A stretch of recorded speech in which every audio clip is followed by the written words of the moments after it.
हाय दोस्तों, नमस्कार। आप सभी को मैं अभिषेक और आप देख रहे हैं career on test study channel. ठीक है दोस्तों, तो चलिए आज हम लोग एक बेहद महत्वपूर्ण टॉपिक पे चर्चा करने वाले हैं। ठीक है, यदि दोस्तों आप लोगों ने एयरफोर्स का एग्जाम 4 से 8 नवंबर के बीच दिया है तो आप लोगों के लिए यह वीडियो बहुत ही महत्वपूर्ण होने वाला है, क्योंकि दोस्तों आपने तो फेज 1 का एग्जाम दे दिया है। ठीक है, और बहुत सारे ऐसे बच्चे होते हैं, ठीक है, जिसमें आप भी शामिल है, कि एग्जाम देने के बाद ही आप लोगों को यह अनुमान लग जाता है कि हाँ मेरा एग्जाम सही गया है और मैं फेज 2 के लिए चुना जाऊंगा। ठीक है, अर्थात मेरा फेज 2 के लिए सिलेक्शन होगा और मैं उसका एग्जाम दूंगा। तो दोस्तों आप लोग के लिए यह बेहद महत्वपूर्ण साबित इसलिए होने वाला है क्योंकि जैसे ही रिजल्ट पब्लिश होता है एयरफोर्स का, तो आप लोगों को फेज 2 की तैयारी करने के लिए ज्यादा समय नहीं मिल पाता है। तो दोस्तों यह जो वीडियो है वह स्पेशल आप ही सभी के लिए है।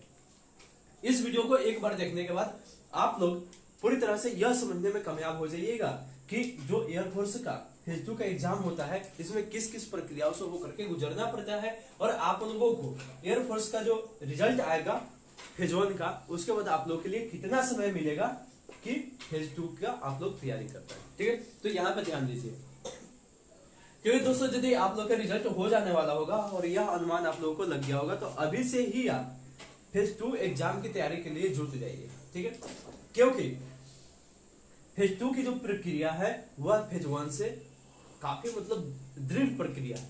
यदि आप लोग इसे क्वालिफाई नहीं कर पाइएगा तो फिर आप लोगों को फेज 1 क्वालिफाई करने का कोई फायदा ही नहीं है। ठीक है, तो यहाँ पे आइए हम लोग इसे समझते हैं। देखिए दोस्तों, यहाँ पे एयरफोर्स का जो इस बार का रिजल्ट है, ठीक है, वह मैंने पिछले वीडियो में बता दिया है कि 8 से 10 दिसंबर के बीच पब्लिश होने वाला है। ठीक है, 8 से 10 दिसंबर के बीच यह पब्लिश होने वाला है 2020 में ही। ठीक है, ऐसा नहीं कि कोरोना महामारी समझ करके 2021 समझ लीजिए। ठीक है, अब देखिए यहाँ पे जैसे ही 8 से 10 दिसंबर के बीच एयरफोर्स फेज 2 का जो एयरफोर्स फेज 1 का जो रिजल्ट है वह पब्लिश हो जाता है, तो यहाँ पे आप लोगों को ज्यादा समय नहीं मिला। ठीक, यहाँ पे आप लोगों को केवल 15 से 20 दिन का समय मिलेगा फेज 2 की तैयारी के लिए, जिसमें आप लोगों को फेज 2 एग्जाम से संबंधित तमाम जो प्रक्रियाएं हैं उसकी तैयारी करनी पड़ेगी। जैसे कि यहाँ पे देखिए, फेज 2 जो एग्जाम होता है इसमें आप लोगों को फिजिकल, ठीक है, फिजिकल टेस्ट देने पड़ते हैं। इसके अलावा दोस्तों आप लोगों को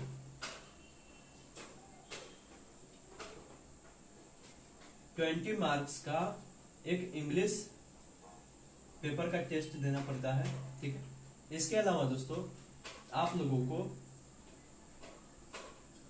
60 नंबर का यानी 60 मार्क्स लिख सकते हैं, 60 मार्क्स का आप लोगों को एक एसआरटी टेस्ट देना पड़ता है।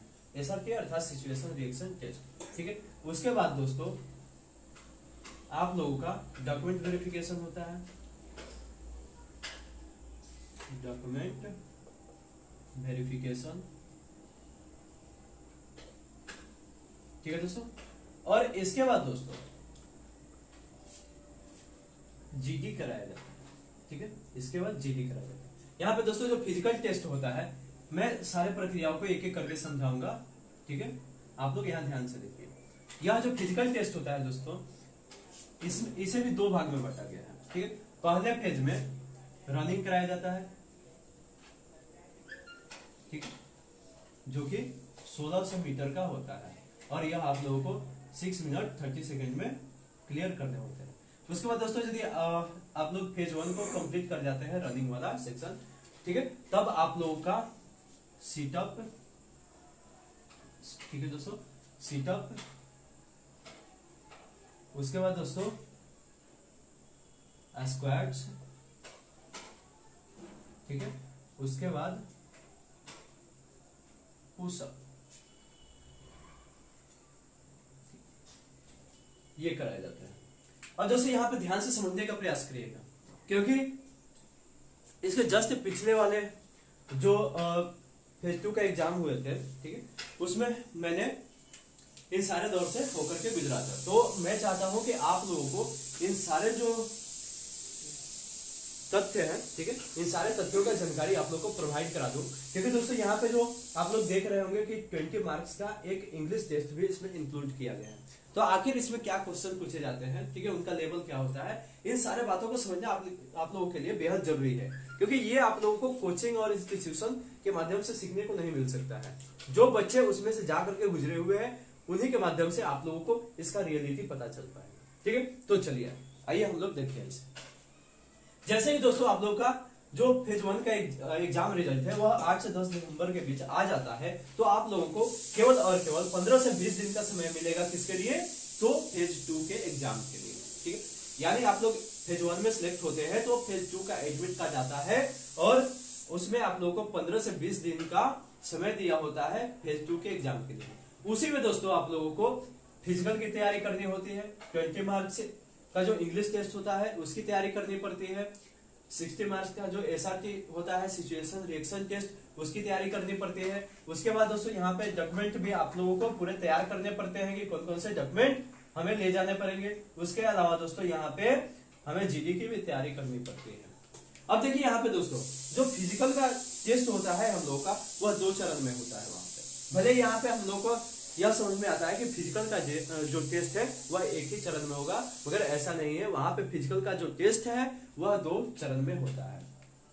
पहला जो चरण होता है दोस्तों वह रनिंग का होता है, जिसमें आप लोगों को 1600 मीटर की दौड़ लगाने पड़ते हैं। कितने समय में, तो 6 मिनट 30 सेकेंड में। उसके बाद दोस्तों आप लोगों को सीटअप मारने होते हैं, ठीक है। इसमें 10 सीटअप होते हैं, ठीक है, 20 स्क्वाट्स होते हैं और 10 पुशअप होते हैं, ठीक है। इसके अलावा दोस्तों 20 नंबर के इंग्लिश टेस्ट होते हैं, जिसमें से दोस्तों साइनो के 2 क्वेश्चन होते हैं, एंटो के 2 क्वेश्चन होते हैं। इसके अलावा एक फ्रेजल वर्ब से होता है, ठीक है, एक सेंटेंस अरेंजमेंट से होता है, ठीक है। और इसमें दोस्तों जो सबसे ज्यादा जो क्वेश्चन होते हैं वह क्लॉज टेस्ट से होता है, ठीक है। जो क्लॉज टेस्ट के क्वेश्चन होते हैं उससे इसमें थोड़े ज्यादा क्वेश्चन होते हैं। अर्थात दोस्तों टोटल यदि हम लोग इसके जो मतलब उद्देश्य है, जो मोटिव है, उसको हम लोग देखें तो इसमें हम लोग यही पाते हैं कि वह सिर्फ और सिर्फ हम लोग का वर्ड मीनिंग का टेस्ट करता है, ठीक है। अर्थात यदि आप लोग का वर्ड पावर सही है तो इसमें आप लोगों को घबराने की जरूरत नहीं है। आप लोगों को किसी भी प्रकार के ग्रामर का रूल फॉलो करने का जरूरत नहीं है, क्योंकि उसमें बहुत ही सिंपल क्वेश्चन पूछे जाते हैं, ठीक है। उसमें आर्टिकल के भी छोटे छोटे क्वेश्चन होते हैं, ठीक है, जिसमें ए एंड द का मतलब सिंपल प्रयोग पूछा जाता है। हमने भी फेज 2 में जो 20 मार्क्स का इंग्लिश टेस्ट होता है इसके लिए कोई अलग से तैयारी नहीं किया था, परंतु मैंने वहां पे देखा कि मेरे साथ साथ बहुत सारे बच्चे वहां पे क्वालिफाई किए और इंग्लिश टेस्ट में हमको उम्मीद है कि उस समय एक भी बच्चा फेल नहीं हुआ था। अब यहाँ पे देखिए उसके बाद से एक 60 नंबर का SRT टेस्ट भी होता है, ठीक है। तो जो SRT का टेस्ट होता है इसका आप लोग यदि फुल फॉर्म जानते होंगे तो यह पाते होंगे कि SRT का जो फुल फॉर्म है वह है सिचुएशन रिएक्शन टेस्ट। इसमें कुछ ऐसे लॉजिकल क्वेश्चन आपसे पूछे जाते हैं जो कि आप सभी के मतलब दैनिक जीवन से संबंधित होते हैं और उस समय आप लोग किस प्रकार के रिएक्शन देंगे उसकी यहाँ पे जांच की जाती है। जैसे मान लीजिए कि आप लोगों से एक क्वेश्चन वहां पे पूछा जाए, वह हिंदी और इंग्लिश दोनों में होता है, ठीक है, इसमें घबराने की बात नहीं।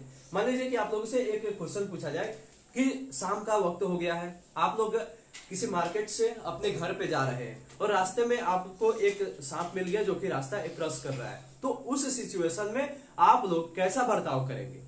जैसे उसमें कुछ ऑप्शन भी रहेंगे। जैसे पहला ऑप्शन ले लीजिए कि आप शिव भक्त हैं, वहां पे बैठ करके उसका मतलब सादर आमंत्रण करिएगा, ठीक है, उसको प्रणाम करिएगा और शिव वंदना करिएगा। दूसरा जो ऑप्शन रहेगा उसमें कहा जाएगा कि आप बहुत ही निडर है, सांप को उठा करके रोड से बाहर फेंक दीजिएगा। तीसरा उसमें रहेगा कि आपके पास बांसुरी रहेगी और आप बीन बजाना शुरू कर दीजिएगा। और चौथा उसमें ऑप्शन रहेगा कि आप वहां पे रुक करके और सांप को पार करने तक इंतजार करेंगे, ठीक है, और जैसे ही पार करेगा आप उसको क्रॉस करेंगे। तो यहाँ पे दोस्तों सभी का जो आंसर है वह अपने मुताबिक सही होता है, परंतु दोस्तों यहाँ पे जो एयरफोर्स डिपार्टमेंट होती है वह यही चेक करने का प्रयास करती है कि आखिर हमारा मोटिव क्या है।